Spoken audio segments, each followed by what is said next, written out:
Una vez que hemos introducido el conector, comprobamos que hay 19 voltios a la salida de los MOSFET, hay 19 voltios en el circuito Kelvin. Nos dirigimos al circuito Charger. Vemos que con la batería puesta tenemos de 8 a 14 voltios, midiendo con el osciloscopio la puerta de los MOSFET.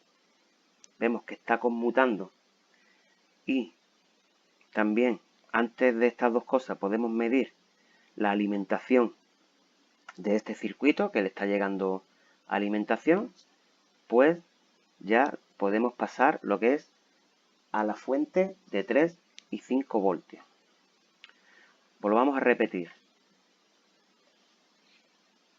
Introducimos el conector, pasa por el filtro, aquí tenemos 19, pasa por el primer MOSFET conmutador, tenemos 19, pasa por el segundo MOSFET conmutador, tenemos 19, medimos el circuito Kelvin en los dos extremos, tenemos 19 voltios, luego medimos el pin 2 y el pin 3, que tienen que tener ambos 19 voltios, medimos con el osciloscopio la puerta del MOSFET superior e inferior y vemos que están trabajando. Si no tenemos osciloscopio, medimos a la salida de la bobina o en los extremos del circuito Kelvin si tenemos la batería puesta y tendrá que dar entre 8 y 14 voltios, o sin la batería medimos el conector de la batería y nos tendrá que dar en los pines que no sea masa 3,2 voltios. Una vez realizado esto, vamos a dirigirnos al circuito de los 3 y 5 voltios. Esta página se encuentra una página o dos páginas más arriba del charger o una o dos páginas abajo del charger. En este caso se encuentra dos páginas abajo del charger. Aquí vemos cómo tenemos la fuente que genera los 3 y los 5 voltios. Otra manera de localizarlo es irnos a las páginas de arriba y aquí nos dice que en la página número 7 está el circuito que genera los 3 y 5 voltios. Este circuito, esta fuente, el funcionamiento es parecido, no, idéntico al del circuito Charger. Vemos que para cada salida, para 3 y 5 voltios, se compone también de dos MOSFET, uno superior y uno inferior, y de una bobina. Y para el circuito, para la tensión, el voltaje de 3 voltios, se compone de dos MOSFET y la bobina. Cuando tenemos un equipo, la primera medición que hacemos antes de meter osciloscopio y antes de meter nada es medir en el extremo de la bobina a la salida, y aquí, por ejemplo, en la bobina L1016 deberemos de tener 3 voltios y en la bobina L1023 deberemos de tener 5 voltios. Como hemos dicho hace un instante, vemos que en la bobina 10-16 debe de haber 3 voltios. Y ahora nos dirigimos a la bobina de los 5 voltios, L1023, y debe de haber 5 voltios. Esto es si todo está funcionando correctamente. Ahora vamos a ver un vídeo de la medición de algunos voltajes de referencia que da este IC, y vamos a medir con el osciloscopio la puerta de los dos grupos de MOSFET que cargan y descargan magnéticamente la bobina. Si llegamos a medir las bobinas y tenemos 3 y 5 voltios, no hay ningún problema. Pero vamos a ver otras mediciones que deberíamos de tener en cuenta.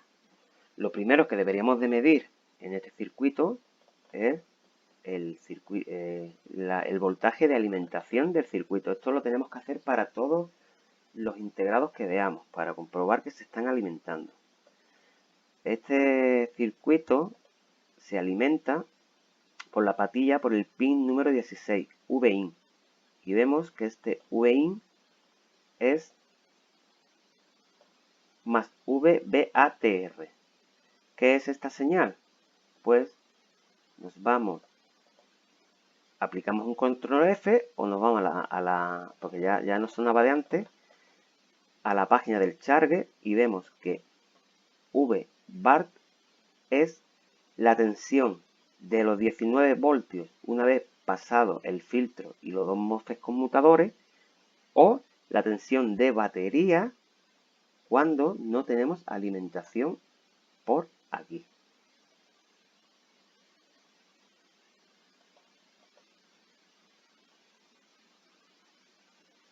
Pues una vez que sabemos ya cuál es ese voltaje, pues medimos y sabemos que tiene que haber en la patilla número 16 o 19 voltios o entre 8 y 14 voltios. Luego, este circuito, los circuitos que generan las tensiones de 3 y 5 voltios suelen tener unos pines que sacan un voltaje de referencia. Eso es porque se autochequean y sacan un voltaje de referencia porque hacen una comparación interna para el correcto funcionamiento de estos circuitos. Estos voltajes de referencia, vemos aquí que pone VREF, que es el pin número 3, pues aquí tenemos que tener 2 voltios. Si en el pin número 3 no tenemos 2 voltios, este circuito no está funcionando. Este circuito también genera 2 voltajes regulados, independientemente de los 3 y 5 voltios. Saca un voltaje de 3 voltios, el V3AL, y otro voltaje regulado de 5 voltios más V5AL. Estos voltajes soportan muy poca intensidad, muy poco amperaje. Normalmente estos voltajes, sobre todo el de 3 voltios, se utilizan para alimentar BIOS y KBC. El KBC es un controlador embebido, es un microcontrolador que apenas consume corriente, amperios. El KBC, ya llegaremos ahí, hay 3 maneras de alimentarlo. Uno es directamente por las tensiones que generan de 3 y 5 voltios a través de las bobinas. Otra manera de alimentar el KBC es a través de los voltajes regulados. Y otra manera de alimentar el KBC son por circuitos reguladores independientes. Ahora vamos a medir con el voltímetro en escala de voltios en continua la alimentación del circuito que genera los voltajes de 3 y 5, las tensiones de referencia y los voltajes regulados. Esto estoy utilizando un microscopio óptico porque hacerlo con un microscopio digital corremos el riesgo que al medir con la punta cortocircuitemos varios pines e inutilicemos el circuito. Tenemos que tener mucho cuidado. Una recomendación podría ser que en vez de medir en el pin directamente, si ese pin lleva a algún componente, midamos sobre el componente. Así evitaremos cualquier accidente que podamos quemar o inutilizar el circuito. Pues si el pin número 1 lo tenemos en este extremo, tendremos que contar hasta el pin número 16, que es donde nos dice el esquemático que le entra la alimentación de este circuito, que como hemos dicho antes, podría ser voltaje de cargador, 19 voltios, o voltaje de batería. Como en este caso no tenemos voltaje de batería, deberíamos de tener 19 voltios en el pin número 16. este pin tiene 6 pines por cada lado, pues quedaría 6, 12. Este pin vemos que va a un condensador, mido en el condensador. No sé si se podrá ver que da los 19 voltios. Tenemos 19 voltios en el pin número 16, por lo cual se está alimentando correctamente, le está llegando alimentación. Luego, en el esquemático nos dice que por la patilla número 3 saca un voltaje de referencia de 2 voltios. Esta patilla número 3 vemos que va también a una resistencia, pues medimos en la resistencia. Y ahí vemos que nos da 2 voltios.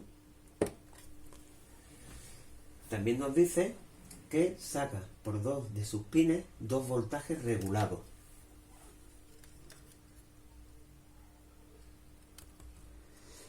Tenemos aquí 6, 12.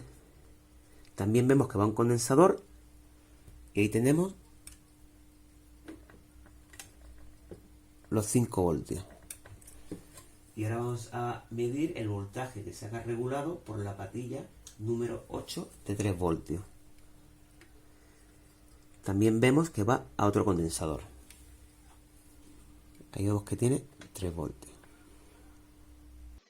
La fuente de 3 y 5 voltios es la fuente más importante que nos vamos a encontrar en todos los ordenadores, porque de esta fuente se va a alimentar todas las fuentes que hay en el equipo, todas las fuentes secundarias, la fuente que genera el voltaje de RAM, la fuente que genera el voltaje del procesador, la fuente que genera el voltaje de la GPU, etcétera.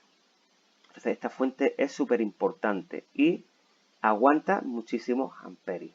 Aquí vemos que aguanta hasta 6 amperios. Y aquí en la de 5 voltios, 5 amperios. Esta fuente es muy común que se vaya. O bien el integrado o cualquiera de los componentes que la componen. Como hemos dicho antes, también dispone para cada tensión de 3 y 5 voltios de unos MOSFET superiores e inferiores. Y ahora vamos a medir las puertas del MOSFET inferior y superior de cada fuente.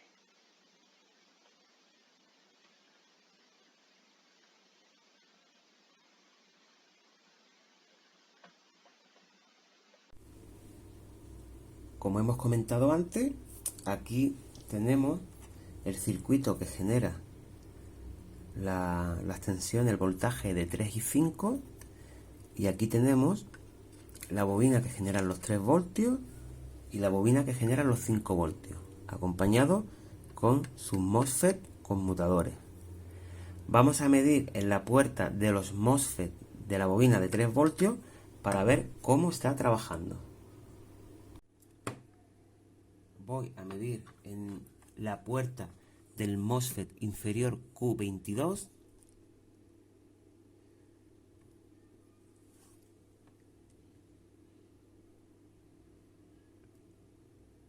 No sé si se aprecia. Ahora.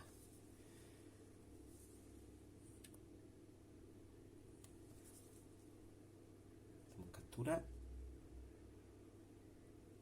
Y esta es la señal que da en el osciloscopio. Este MOSFET está trabajando. Ahora voy a medir en el MOSFET superior de la salida de 3 voltios Q10, 1054, 1054. Ahí está. Esta es la señal que tiene que dar en el MOSFET superior de la salida de 3 voltios. Este MOSFET también está conmutando. Si no tuviéramos esta salida medida en el osciloscopio en ninguna de las fuentes, quiere decir o bien los MOSFET están mal o el integrado no está generando la carga de la la carga de las puertas, la polarización de las puertas. Para el circuito de 5 voltios es exactamente lo mismo. Midiendo la puerta de los MOSFET con el osciloscopio debe de dar exactamente la misma forma de onda.